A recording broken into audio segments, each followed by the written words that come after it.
Um, Favorite movie. The first time I remember that I had a favorite movie was after I saw a Disney movie called The World's Greatest Athlete. And it was from 1973. And it starred a very young Jan Michael Vincent. And it was kind of like a Tarzan story.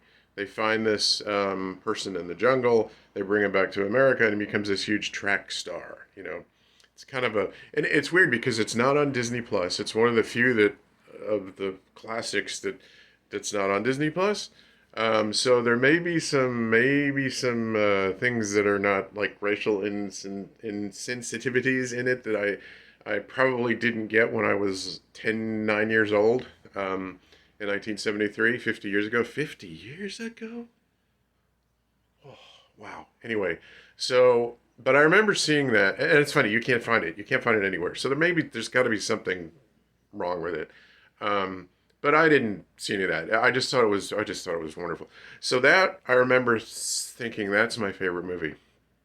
Then let's see, that was 73. So 1976, Murder by Death, Neil Simon's sort of spoof on the detective genre. Um, oh, that was that was my favorite movie. You can find that. That's still sort of considered like a classic of the 70s. Although there's Peter Sellers, who I love. I love Peter Sellers is still my all-time favorite actor. I think he was brilliant. He died way too young. But he plays a Charlie Chan type spoof character. It's a little hard to watch now. But the rest of the movie is so funny. It's still great. But and that was like I remember seeing that when I was 76, so I was like 12, and it's like, oh, I want to write movies like that. Never happened. But anyway, so that was my favorite movie. Then let's see, 3 years later, 77, 78, Close Encounters of the Third Kind.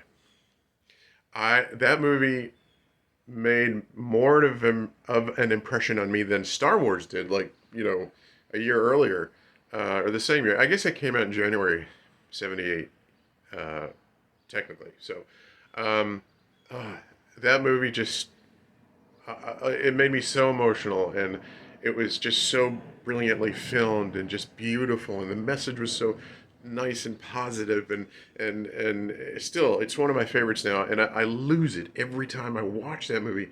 At the very end, it's just such a beautiful ending. So that was my favorite movie. So let's go back to 1974, which when I saw, I was really into the disaster movie craze. Dad and I used to go see all the, actually, I couldn't see Poseidon Adventure. My parents wouldn't let me see it. I was too young, and I remember they came home after the night after they came home seeing it. I said, "Oh, how was it? How was it? I wish I could have gone." And Mom was like, "No, you, you're way too young. There's like scenes with chairs going through people's heads." That's not, and when I finally saw it like 2 years later on TV, it's like there's no chairs going through people's heads, Mom. And I've seen the unedited version many times since. There's no chairs going through people's heads. Anyway, but it probably would have been too intense for me. But anyway, in '74, the end of '74, Towering Inferno, the best I don't know. I can't say enough about The Herring Inferno. It's the most spectacular movie I had ever seen at that time. It was kind of like my Star Wars. The special effects, all practical special effects, obviously. Um, the script is kind of silly, but oh my god, it's just an amazing film, cinematic film, and it made such an impression on me. And Dad and I used to go see. Well, there wasn't that many, but we saw like Towering Inferno, Earthquake, saw the Hindenburg, the disaster film craze of the 70s, which I loved. It was not that long, but all the airport movies. But Towering Inferno, oh my gosh, that was just, and I saw that and I loved it, but then it just sort of like, I don't know, it just sort of went away. It wasn't on TV that much. And then, so Murder by Death was favorite movie.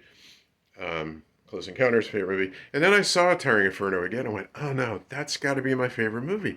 It's I know it's not the best movie I've ever seen by far, but it's the most sentimental favorite movie. Like I love the experience of going to see it with Dad, and seeing it in a theater, not like a multiplex. It was actually a theater, and then they had the big lobby cards in front of the theater, and they also had a replica of a fireman, so you could see the fireman's outfit with the tank and all that stuff.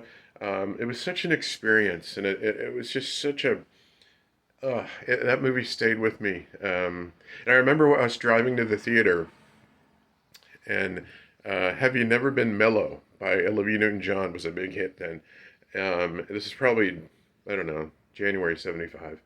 Um, and it was playing when we went into the theater, and when we came out, it was playing again. It was a long movie, it was almost 3 hours. So we came out, and I remember Dad saying, "Boy, that's a long song."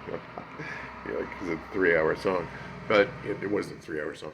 But so I always think of that movie when I hear that song. That doesn't really. I mean, that's just a little fun fact for you. But I guess that's what I still consider my favorite movie. It's sentimental favorite. It's an impossible question to answer anyway. But so those are in the pantheon of you know world's greatest athlete, which you know I can't you can't find it anywhere. So maybe I shouldn't even count that little asterisk by that. Murder by Death, Close Encounters of the Third Kind, and but Tarring and Farrow is my favorite movie sentimentally. Does that make sense? Sentimental favorite movie. So anyway, but it's a tough question.